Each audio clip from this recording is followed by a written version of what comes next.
नमस्कार दोस्तों, स्वागत है आपका हमारे चैनल न्यूज मार्केट्स 24 में। आज हम आपको बासमती चावल का निर्यात 16% बढ़ा से जुड़ी बड़ी खबर के बारे में बताएंगे।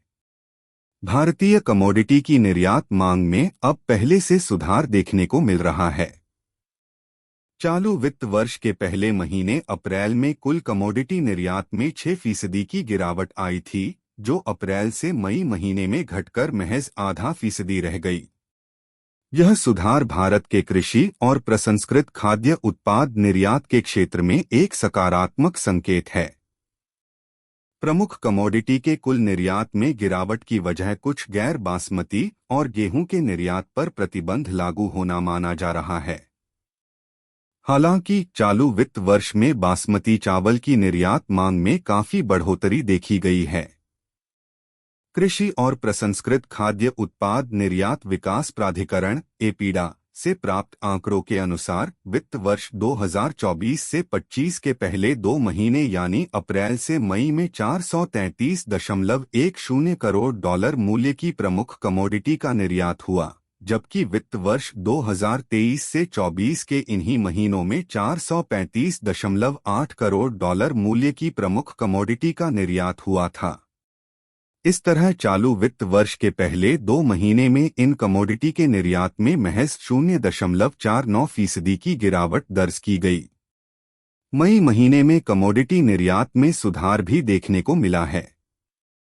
अप्रैल में 6.39% की कमी आई थी, जबकि अप्रैल से मई दोनों महीनों के कुल निर्यात में यह कमी घटकर महज आधा फीसदी ही रह गई। अप्रैल में 210.10 करोड़ डॉलर मूल्य की प्रमुख कमोडिटी का निर्यात हुआ था, जबकि मई में 223 करोड़ डॉलर मूल्य का निर्यात हुआ। यह अप्रैल के निर्यात से 6% ज्यादा है।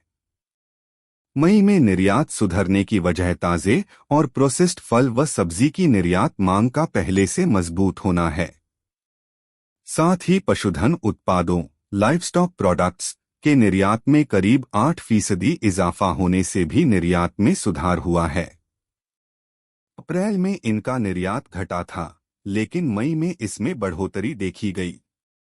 इन उत्पादों में सबसे अधिक भैंस के मांस बफलो मीट का निर्यात होता है।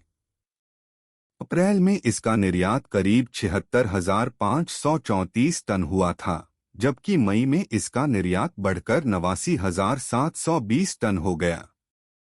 गैर बासमती चावल का निर्यात घटा है। एपीडा के आंकड़ों के अनुसार वर्ष 2024 से 25 की अप्रैल से मई अवधि में 91.9 करोड़ डॉलर मूल्य के 19.35 लाख टन गैर बासमती चावल का निर्यात हुआ है, जबकि पिछली समान अवधि में 100.6 करोड़ डॉलर मूल्य का 28.46 लाख टन गैर बासमती चावल का निर्यात हुआ था। इस तरह गैर बासमती चावल के निर्यात में मूल्य के लिहाज से 13.35% और मात्रा के लिहाज से 32% की गिरावट दर्ज की गई है। गैर बासमती के उलट बासमती चावल के निर्यात में तेजी देखी जा रही है। चालू वित्त वर्ष के पहले 2 महीने में 103.7 करोड़ डॉलर मूल्य का 9.65 लाख टन बासमती चावल निर्यात हुआ, जो पिछली समान अवधि में 91.7 करोड़ डॉलर मूल्य के 8.30 लाख टन निर्यात से मूल्य के लिहाज से 13.11% और मात्रा के लिहाज से 16.26% ज्यादा है। खासकर जब हम बासमती चावल और पशुधन उत्पादों की निर्यात मांग में सुधार को देखते हैं। हालांकि गैर बासमती चावल और कुछ अन्य प्रमुख कमोडिटी की निर्यात गिरावट चिंता का विषय है, लेकिन सरकार और निर्यातक संस्थाएं मिलकर इस चुनौती का समाधान खोज रही हैं। अंतर्राष्ट्रीय बाजार में भारतीय कमोडिटी की मांग में सुधार भारतीय कृषि और प्रसंस्कृत खाद्य उत्पादों की गुणवत्ता और प्रतिस्पर्धात्मकता को दर्शाता है। खबर में सिर्फ इतना ही।